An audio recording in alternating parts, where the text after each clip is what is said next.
Online fraud का अगला निशाना कहीं आप तो नहीं? तरह तरह के हथकंडे अपना फंसाया जा रहा है जाल में। हार्वर्ड यूनिवर्सिटी के नाम पर धोखा हुआ, निधि राजदान का दावा। एनडीटीवी की पूर्व पत्रकार निधि राजदान ने ट्वीट कर इस बात की जानकारी दी है कि उनके साथ एक ऑनलाइन धोखा हुआ है, जिसके तहत उन्हें हार्वर्ड यूनिवर्सिटी में एसोसिएट प्रोफेसर की नौकरी की पेशकश की गई थी। उन्होंने ट्वीट में लिखा है, मैं एक बहुत बड़े फिशिंग हमले का शिकार हुई हूँ। उन्होंने इसके साथ ही ट्विटर पर अपने एक बयान की प्रति शेयर की है और लिखा है कि अब मैं सोशल मीडिया पर इस मुद्दे पर कुछ भी नहीं शेयर करूंगी। उन्होंने 21 साल तक एनडीटीवी में काम करने के बाद इस नौकरी की कथित पेशकश मिलने के बाद जून 2020 में इस्तीफा दिया था। निधि राजदान की ओर से जारी बयान के मुताबिक उन्हें पहले बताया गया था कि सितंबर 2020 से उनकी नौकरी शुरू होने वाली थी, लेकिन कोरोना महामारी की वजह से अब उनकी क्लासेस जनवरी 2021 से शुरू होंगी। निधि राजदान का दावा है कि इसके बाद उन्होंने कई तरह की प्रशासनिक विसंगतियां उन प्रक्रियाओं को लेकर नोटिस की जिसके बारे में उन्हें बताया गया था। उन्होंने लिखा है, पहले तो मैंने इन विसंगतियों को महामारी की वजह से अपनाए गए नए मापदंडों के मद्देनज़र नज़रअंदाज किया, लेकिन हाल ही में मुझे इसमें ज़्यादा ही गड़बड़ियां नज़र आईं।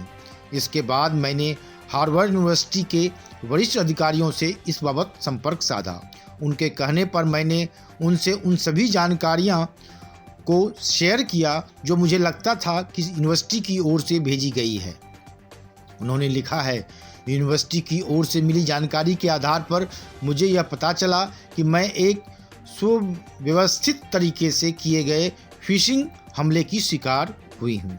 वास्तव में मुझे हार्वर्ड यूनिवर्सिटी की ओर से पत्रकारिता के एसोसिएट प्रोफेसर की नौकरी की पेशकश नहीं हुई थी। मेरे साथ हुए इस फिशिंग हमले में साजिशकर्ताओं ने मेरे व्यक्तिगत डाटा, कम्युनिकेशंस डिवाइस और सोशल मीडिया अकाउंट तक पहुंचकर उससे हासिल जानकारियों का इस्तेमाल किया है। ऐसे में सतर्क रहें, ऑनलाइन फ्रॉड का अगला निशाना कहीं आप तो नहीं? साथ ही यह भी जानें आखिर क्या होती है फिशिंग और ऑनलाइन जालसाजी से कैसे बचें। सबसे पहले जानें फिशिंग क्या है।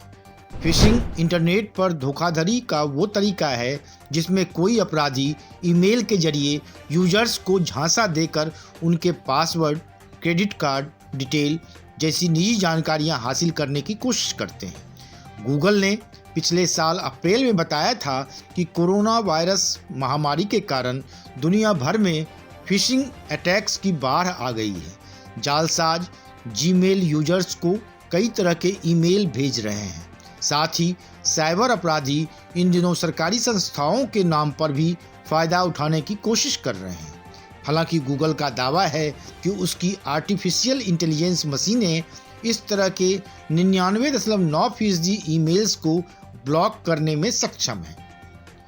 इन सभी जानकारियों के बाद इतना तो तय है कि जालसाजों की जालसाजी से कैसे बचा जाए यह खुद तय करना होगा।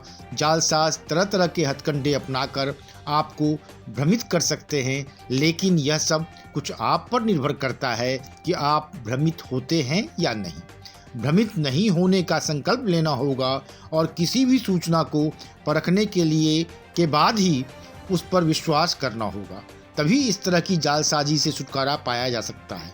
निधि राजदान ने भी अनजाने में चूक की, जिसका नतीजा हम सभी के सामने है। इस बारे में आम लोगों ने भी सोशल मीडिया पर नसीहत भरी प्रतिक्रियाएं दी हैं। एक शख्स ने लिखा है, जब अप्लाई किया ही नहीं तो फिर कैसे विश्वास कर लिया। तो दूसरे ने लिखा, अपने को हार्वर्ड लायक समझ लेना कहाँ तक उचित है। आइए जानते हैं कि क्या कुछ लोगों की प्रतिक्रियाएं आई हैं। तरुण कुमार तरुण नाम के शख्स ने लिखा है, इनको धोखा इसलिए हुआ क्योंकि वे खुद को हार्वर्ड लायक समझने लगी। जो आदमी जिसके लायक नहीं होता है और इसके लायक खुद को समझने लगता है वही धोखा खाता है, कोई हैरत नहीं हुई। वहीं वीरेंद्र यादव नामक शख्स ने लिखा, it is symptomatic of Nidhi's depression from journalism that she grabbed the first offer even though it was fake. Nidhi could be so gullible it is beyond comprehension. वहीं अजीत कुमार पांडे ने लिखा है कि यह तो होना ही था, याद शहर के बाद यह सब संभव है। इसके साथ घनश्याम दुबे ने लिखा है, ऐसे धोखे हो जाया करते हैं। नवीन जोशी ने लिखा है, कमाल है। वहीं सुधीर जोशी ने लिखा है, हद है, सावधान रहना जरूरी है। अगर राजदान ने हार्वर्ड यूनिवर्सिटी के लिए आवेदन नहीं किया था तो उन्हें अधिक सतर्क हो जाना चाहिए था। ब्यूरो रिपोर्ट, वनडे मैट्रम्स।